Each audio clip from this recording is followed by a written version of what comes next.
Hello friends and family, welcome to my daily scent of the day video.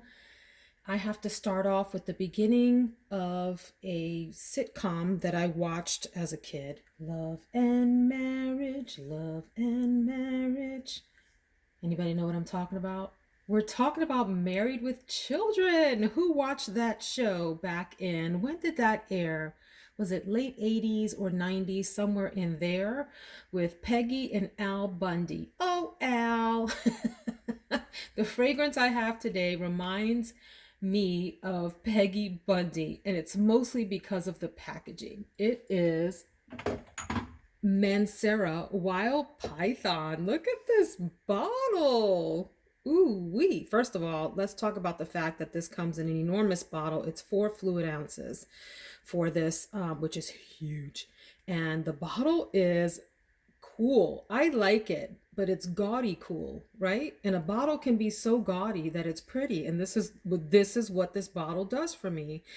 So it has this print, this animal print on here that is supposed to be a python print, of course, but it's clear, if that makes sense. So you can see through to the back of the bottle, and it's kind of like gold inside. I love that. I love it. And for some reason, this reminds me of Peggy Bundy with her huge hair, her tight jeans, and her cigarette in her hand. However, let us not confuse that with the fragrance inside here. This is mostly a tuberose fragrance, so let's say that. And what you see on the thumbnail are the two notes that stand out to me. Actually, the three notes that stand out to me the most here: tuberose, osmanthus, and then in the background, I put a powder explosion in pink, which represents the musk in this, but also that it is kind of a bubblegum tuberose. So it's a little bit screechy when you first open on this, when you spray it on, but immediately as it starts to settle, it becomes this gorgeous fragrance that I am super happy to have in my collection. I wanted to read to you a review from Fragrantica that stood out to me because it's right on. And the reviewer is DMS 16 2002. This is an amazing tuberose and osmanthus fragrance that gets a bad rap because it is horribly misnamed. I agree.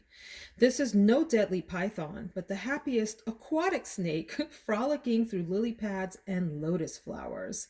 Tuberose can be very sweet, and the addition of osmanthus and vanilla can threaten to be cloying, but I find this quite beautiful and refreshing thanks to the peach, bergamot, and orange blossom lending their crispness.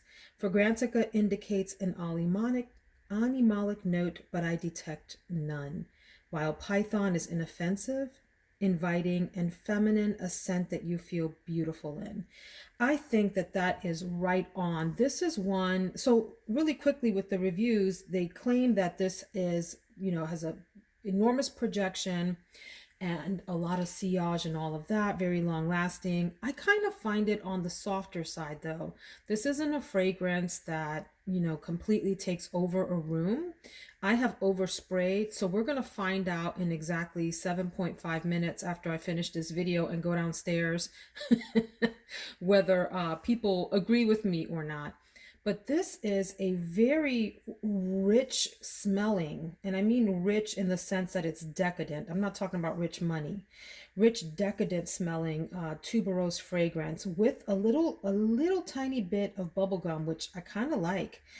People talk about tuberose as being bubblegummy, and what I mean by that is the flavor of just pink bubblegum, the scent that creates for you. And the two are so closely associated. I think you all know what I'm saying, what I'm getting at when I say that. Yes, you get that in here. So this is a Chypra floral, and you get Indian tuberose, osmanthus, which smells like apricots, peach, and bergamot at the top. But you get mostly tuberose, at least I do. Heavy, heavy tuberose, heavy on the osmanthus note. In the middle, you have jasmine, orange blossom, patchouli, leaf, and then in the base, the white musk and the vanilla. I can't say that I get a lot of vanilla out of that. You do get some of the musk, and so it softens up the tuberose at the top. So does the jasmine and the orange blossom come through? Maybe a little bit. But listen, by and large, this is a tuberose fragrance. If you don't like tuberose, this is absolutely not for you. If you want a tuberose that is very feminine, very pretty, this is it. Now, like I said, it opens like boom in your face, but that only lasts seconds. I mean, literally seconds. And then it just develops into this really deep, luscious floral fragrance that is good for me. I'm a tuberose lover. In fact, I have a tuberose video up and I welcome you all to go check that out. That was posted a few weeks ago rather. This is lovely. I like it. It does have that background kind of synthetic Play-Doh plastic note that Manceras are accused of having in general. It's there in the background, so keep that in mind, but it's very faint and it doesn't stand out to me. What stands out to me on this is femininity. I do think the bottle is both misnamed, and I think that the artwork on the bottle is not appropriate. I would have loved to see this in a white bottle or some white florals on it or something like that to better portray what's on the inside. I love this. This is, 2 thumbs up from me. Goes on the list of yes, yes, and more yes. Please give me more. It's one that I would consider repurchasing if I ran out of. I really, really like this. Now, I want to contrast it very quickly as I did in a video before with this one here, actually. McQueen Eau de Parfum, which is also a heavy tuberose fragrance, but a lot more polite, a lot more refined. And I also have the Eau Blanche version, which is even more subdued and refined than the McQueen one. This one is definitely like louder, if you will. It's more in your face. It's just more out there. The tuberose is pungent in this versus these two, but it's still beautiful in its own right. If you imagine these three as sisters, this is the middle child, like me. I'm a middle child that is louder, a bit more out there. This is the grown sister that is more refined and well-mannered and put together.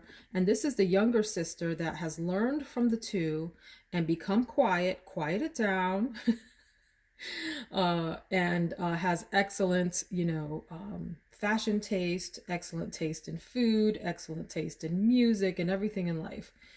You guys, I don't know what I'm saying here. I'm making this up. What I'm getting at is that this one here, the Mancera, is out there, but not in an obnoxious way, the way the bottle would indicate.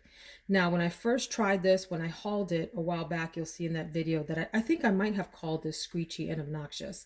And I want to take that back. It's only in the opening. It does settle down quite nicely. So I am being repetitive now, and I'm going to go ahead and close out this video and just say, this is lovely. If you like tuberose, add this to your collection. That is all. Have a lovely day, friends. Take care.